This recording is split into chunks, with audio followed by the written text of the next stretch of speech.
Euron, el bárbaro y la geisha.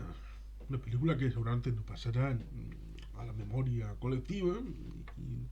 se recordará sin pena ni gloria si es que alguien la recuerda. Una película de 1958, lo cual es interesante, años 50, cuando, bueno, el tándem John Huston, John Wayne, pues estaba ahí para hacer películas con, evidentemente, participación japonesa. Digamos que es una película curiosa porque es llevar a John Wayne al ámbito japonés, pero un siglo antes. Mm, Digamos que responde a cierto subtexto en la relación histórica Japón-Estados Unidos que acababa precisamente de tener un sobresalto importante en el periodo entre los años 30 y 40, con evidentemente el epítome de Hiroshima y Nagasaki y la firma de la rendición el 1 de septiembre de 1945 en la bahía de Tokio, en el acorazado Missouri. Eh, por lo tanto, ahí tenemos una situación compleja, pero que no deja de ocultar una relación de cierta amistad, como se puede ver en 55 días en Pekín, donde hay el contingente internacional está compuesto también por japoneses y estadounidenses, y por lo tanto vemos que hay, como suele pasar, una complejidad la misma que cuando a comienzos del siglo XXI el presidente Joshua Walker Bush visitó Japón, dijo, son 150 años de amistad entre Japón y Estados Unidos. Claro, la gente se le echó encima por la Segunda Guerra Mundial, pero digamos, dejando de lado eso, no estaba desencaminado en el que la mayor parte de los años ha sido realmente bueno. Tenemos a John Wayne con el magnífico director John Huston en una película menor, a pesar de que está bien la atmósfera, la construcción de los paisajes. Esta película yo la pude ver en una grabación inesperada en Antena 3 Televisión a altas horas, que había grabado una primera película, pero a continuación daban otra y era esta. Y me quedé a verla, bueno, ya que estaba en la cinta, una de estas cintas que era de 240 minutos, de 4 horas, con lo cual al meter la primera película, que era de 2 horas, esta película es de 105 minutos. Bueno, sorprendentemente en aquellas horas introspectivas no daban apenas anuncios, uno o dos en todo el metraje, lo cual ciertamente ameritaba la posibilidad de que entraran las dos películas. Con lo cual, ciertamente, era beneficioso para los que no queríamos estar, por ejemplo, entre las 2 y las 4 de la madrugada viendo una película cuando había que hacer otras cosas al día siguiente. Mm, Con lo cual, ciertamente, era una oportunidad que sobrevino de casualidad, pero ciertamente yo la recuerdo con cariño, esta película que retrotrae la situación precisamente al año 1856, un siglo y 2 años antes, en donde en principio pudiera ser hasta histórica que este personaje existiera, el personaje interpretado por John Wayne, Tom Sind Harris, que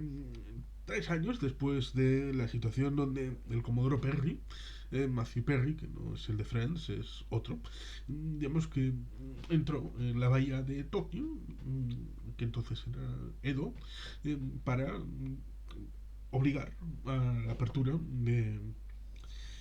relaciones comerciales con Japón, que históricamente se había cerrado, por ejemplo, como una película que me gustaría tratar, que es consecuencia de estas circunstancias, como es Silencio, de Martin Scorsese, aquella película que trataba el tema religioso del cristianismo. Pues digamos que después de todo ese periodo de encierramiento, de autocomplacencia, de vínculos consigo mismo, en la situación del shogunato, que luego revertiría, bueno, porque digamos que casi casi pudiera entenderse la figura del emperador como la de un papa, ¿no? Alguien que, bueno, estaba por ahí, pero el emperador era una figura más espiritual y religioso que un poder político. Y ahí es donde encaja la figura del shogun,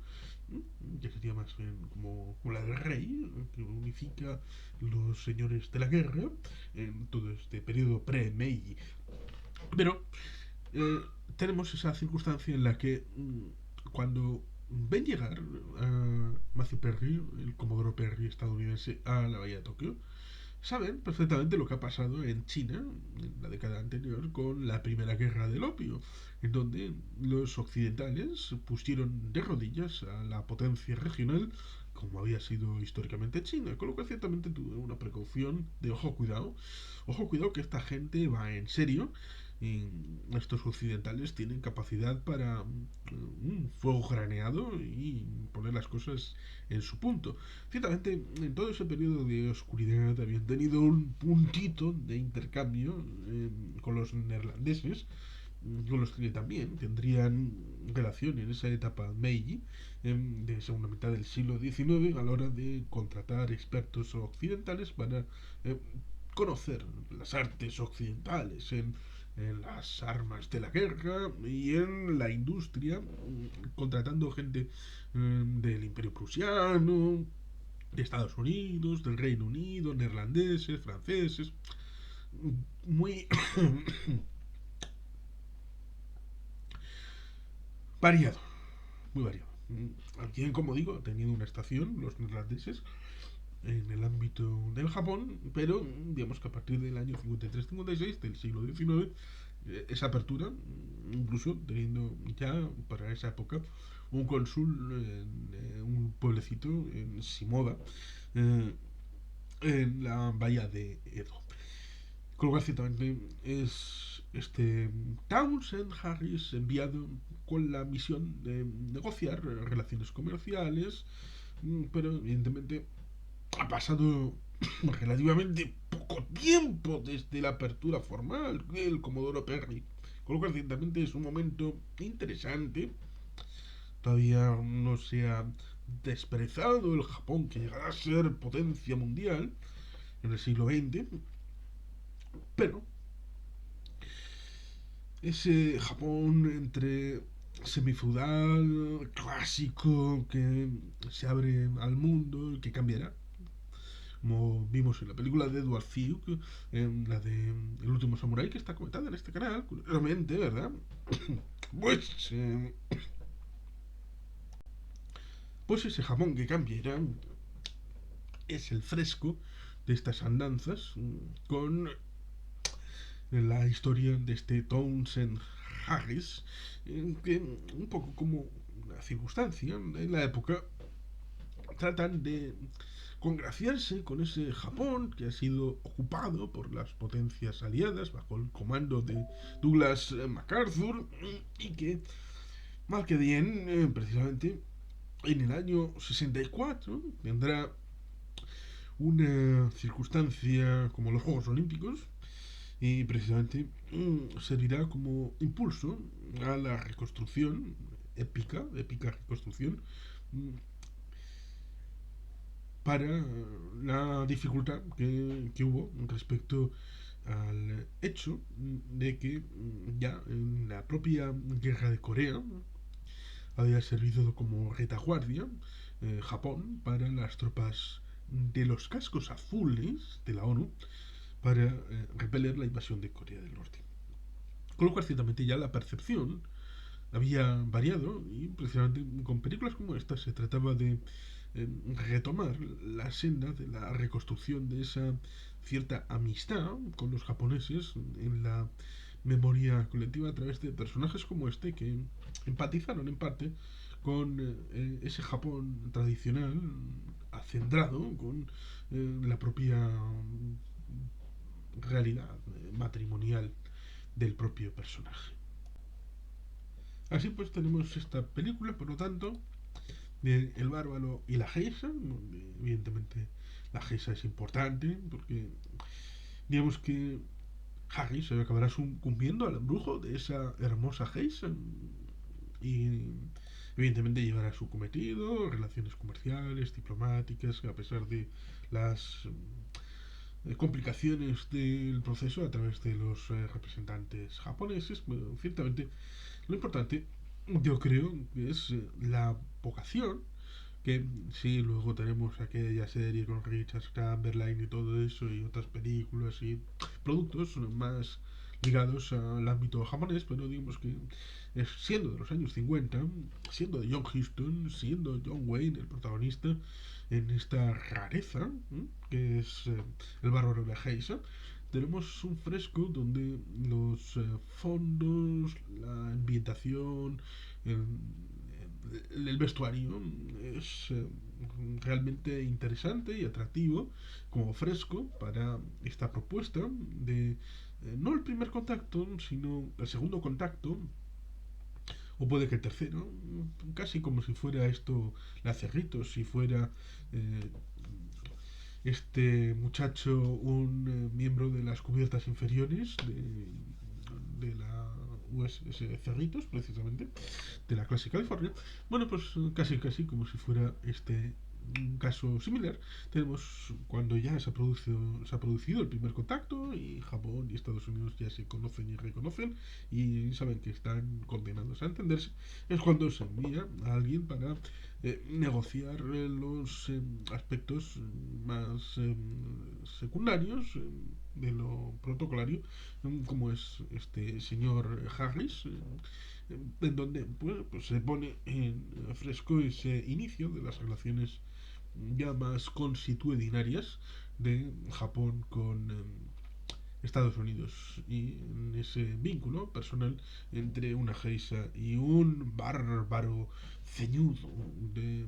servicio diplomático de los Estados Unidos de América, a pesar de que, bueno, pues evidentemente es complicado de entrada ver a un John Wayne como miembro del Departamento de Estado y no del Departamento de Defensa,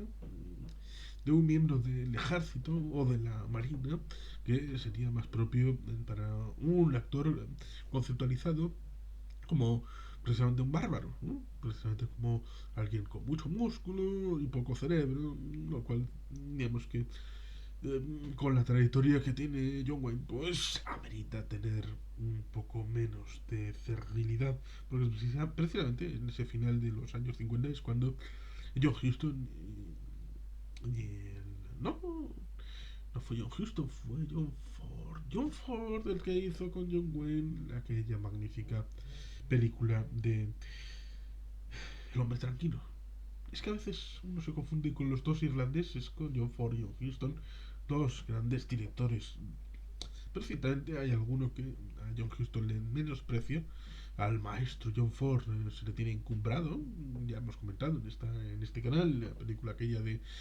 El hombre tranquilo, pero ciertamente